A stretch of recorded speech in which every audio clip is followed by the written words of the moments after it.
Je n'aurais pas cette outrecuidance. Voilà, j'allais dire, j'appelle immédiatement quelqu'un qui a immédiatement accepté notre proposition. Enfin, pas immédiatement. Lorsque j'ai proposé à Jacques Attali le thème, vous le voyez ici, commencer par nouvelles technologies. Alors j'ai senti que ça l'intéressait déjà. Mais au moment où j'ai prononcé le mot humain, il est venu. Ce n'est pas de la forfanterie. Il a dit oui. Il a dit oui. Voilà, je vous cède tout de suite la parole. Pour moi, vous êtes un philosophe. Et ça veut tout dire. Merci beaucoup, Jacques Attali. Je vous remercie. Il est 13 h. J'avais rendez-vous à déjeuner à 13h15, et vous aussi sans doute. Donc je me trouve dans la situation embarrassante de parler très brièvement, parce que je ne veux pas retarder tous ceux qui ont des contraintes d'emploi du temps. Et forcément, en parlant très brièvement, je ne peux être que caricatural. Mais malgré tout, je vais essayer, après avoir écouté une grande partie de ce qui a été dit, en particulier par mon ami Laurent Alexandre et par tous ceux qui ont précédé, et je le remercie infiniment de ses compliments excessifs à mon égard, d'essayer de replacer tout cela dans un contexte plus vaste, en prenant un peu un point de vue de Cyrus, qui forcément sera caricatural, avant de revenir très rapidement sur l'essentiel. Rassurez-vous, je vais essayer de rester dans 15 minutes pour ne pas vous faire retarder trop vos différents déjeuners. Au fond, il y a deux... Pourquoi est-ce qu'on en est là aujourd'hui? Parce qu'il y a deux mouvements dans lesquels l'humanité est inscrite depuis des siècles, sinon des millénaires, en fait des millénaires, qui sont en train d'évoluer d'une façon très particulière et qui vont se rencontrer. Ces deux mouvements qui concernent notre relation à l'espace et notre relation au temps. Dans notre relation à l'espace, nous voulons tout conquérir. Nous voulons être libres. Et donc c'est le mouvement vers la liberté. Mais d'abord la liberté dans l'espace. La liberté d'aller où on veut, de faire ce qu'on veut, d'être en permanence en situation de pouvoir choisir tout. Nous voulons être libres. Et j'ai souvent écrit là-dessus, la sédentarité dans l'histoire humaine n'a été qu'une très brève parenthèse. Nous sommes nomades depuis des centaines de milliers d'années, peut-être même des millions si on compte plus large dans nos origines, et nous sommes en train de redevenir nomades. L'homme redevient nomade avec cette volonté d'échapper à toutes les contraintes du territoire, de la nation, de l'entreprise, de la famille, de l'origine, la liberté sous toutes ses formes. Et si vous regardez les technologies, elles sont au service de cette liberté-là. Elles sont universelles, elles sont apatrides, elles sont nomades, elles s'inscrivent dans ce mouvement. La deuxième pulsion fondamentale de l'être humain, c'est la maîtrise du temps. Non pas de l'espace, mais du temps. Et nous voulons non seulement être libres, mais nous voulons être immortels. Et c'est une très vieille tendance, très profonde de l'humanité, que de se dire je cherche à vivre le plus longtemps possible et à atteindre l'immortalité. Soit en cherchant l'immortalité dans un au-delà auquel on peut croire, soit lorsqu'on n'est pas sûr de faire ce pari, de chercher l'immortalité ici, la chercher d'abord de la façon la plus prosaïque, par l'augmentation de l'espérance de vie, mais en allant plus loin vers d'autres dimensions de l'immortalité, dans lequel s'inscrit en particulier l'intelligence artificielle. Parce qu'il faut bien se rendre compte d'une chose, c'est que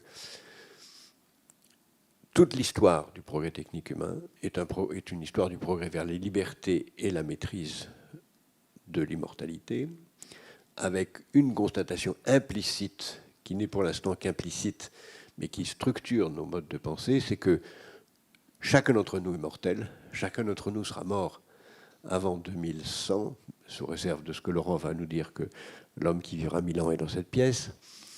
Je ne crois pas. Mais il y a quelque chose qui ne sera pas mort en 2100 vraisemblablement, c'est cette table.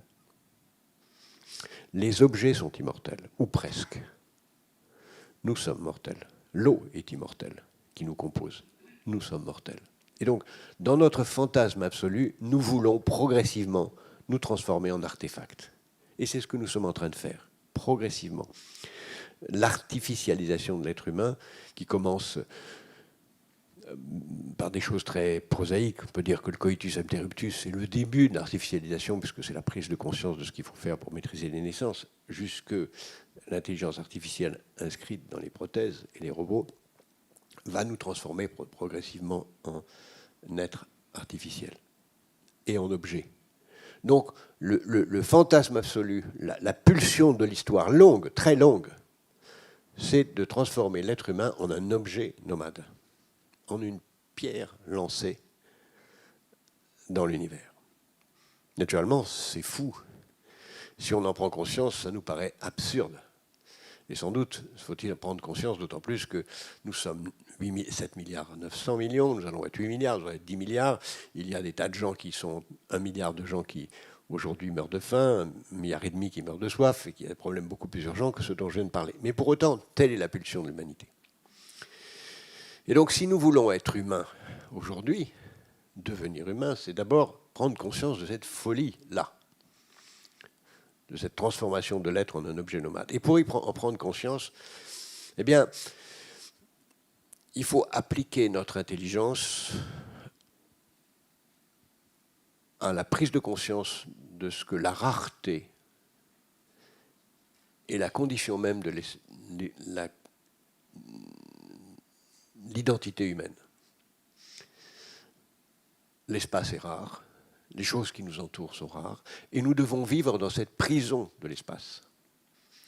Cette prison qui nous limite, qui fait qu'on n'est pas né à un autre moment que celui où on est né, qui fait qu'on a une certaine culture, une certaine unité, un certain passé. Et nous devons vivre dans cela. Et nous devons vivre dans un espace qui soit la planète tout entière, mais aussi une nation, et construire quelque chose lié à la prise de conscience de cette rareté de l'espace.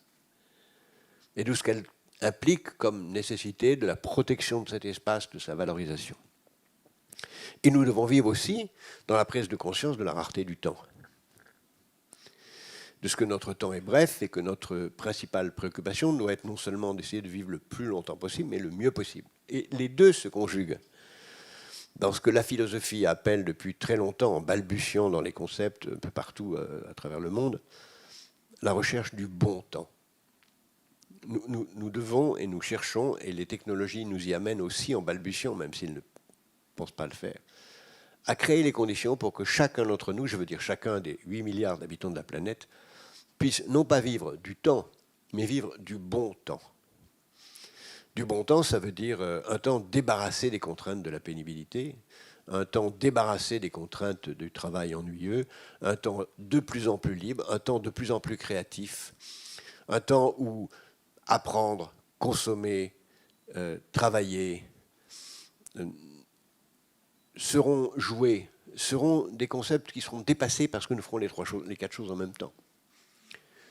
Parce que nous serons en permanence en situation de dépassement de nous-mêmes, d'apprentissage de nous-mêmes, de découvrir ce qu'il y a en nous. C'est pourquoi je crois que les principaux progrès qui viennent maintenant, de façon, si je reviens à des choses plus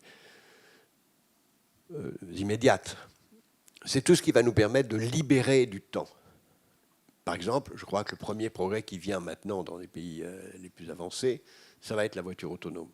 Parce qu'on se rendra compte dans 30 ans qu'il était absurde d'avoir un objet qu'on n'utilise que 8% de son temps, ou 7%, et que même quand on l'utilise, on perd son temps, puisque quand on est au volant, c'est du temps incroyablement gaspillé.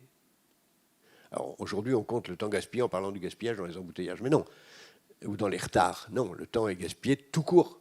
Et donc, le premier grand progrès libérateur de l'humanité, ça va être nous débarrasser de cette contrainte-là. Et la voiture autonome est un formidable outil de libération. Et comme je pense souvent, on l'a vu avec le téléphone mobile, elle apparaîtra ailleurs que dans les pays développés, parce que c'est là où les espaces de liberté d'action sont les plus grands. Ce n'est pas un hasard, d'ailleurs, si Google est intéressé à la fois à l'immortalité et à la voiture autonome, parce que la clé, c'est éloigner la contrainte de la rareté du temps. Il y a deux autres domaines dans lesquels le bon temps est essentiel. Évidemment, c'est celui de la santé, dont a très bien parlé Laurent tout à l'heure, avec la santé comme augmentation de l'espérance de vie et aussi création d'un temps de plus en plus libre. Et l'éducation qui rejoint celle-là, parce que l'éducation doit être un enjeu absolument majeur où les technologies restent encore à découvrir. C'est pourquoi, quand on parle du numérique, ça me paraît aussi dérisoire. Pardonnez-moi, hein, j'ai l'impression, en disant ce que je vais dire maintenant, d'être un lapin invité dans un déjeuner de chasseurs. Mais le numérique, ce n'est pas du tout les technologies de demain. C'est les technologies d'avant-hier. Internet, c'est en 1978 que ça apparaît. Les technologies de demain, c'est neurosciences, biotechnologie, qui naturellement s'appuient sur la technologie du numérique. Mais qui n'en sont que les premiers fondements. Et l'éducation et les techniques d'apprentissage, ou plus exactement aussi d'apprentissage de l'attention, d'apprentissage de l'apprentissage, toutes ces techniques qui restent encore à découvrir, sont à mon avis le grand enjeu de demain, à condition que cette évolution ne soit pas qu'une ruse dans la transformation de l'homme en un objet nomade. Autrement dit, que cette maîtrise du temps et du bon temps ne nous transforme pas tous en des êtres trouvant de la jouissance dans notre servitude, dans la jouissance de l'acceptation des normes et dans la jouissance de l'acceptation de ce que chacune de nos gestes ne soit qu'une illusion, par le jeu ou par la virtualité. C'est dans la contrainte de la rareté matérielle de la vie que se trouve la beauté de la condition humaine. Je vous remercie.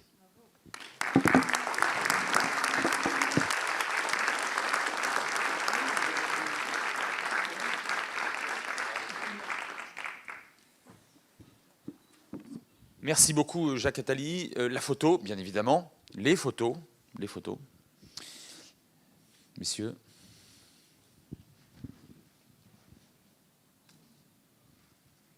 Il ne faut quand même pas que ça m'empêche de vous remercier et de remercier tous les intervenants qui ont accepté de participer à ce premier colloque, car je le rappelle, ce n'est pas un one-shot, c'est le premier d'un cycle qui, j'espère, sera très long et qui fera des SAP un acteur très concret, un acteur intellectuel, peut-être un jour institutionnel de ces nouvelles technologies et surtout des débats entourant le rôle de l'humain dans cette nouvelle société. Merci infiniment, merci beaucoup pour votre confiance et vous voici libérés.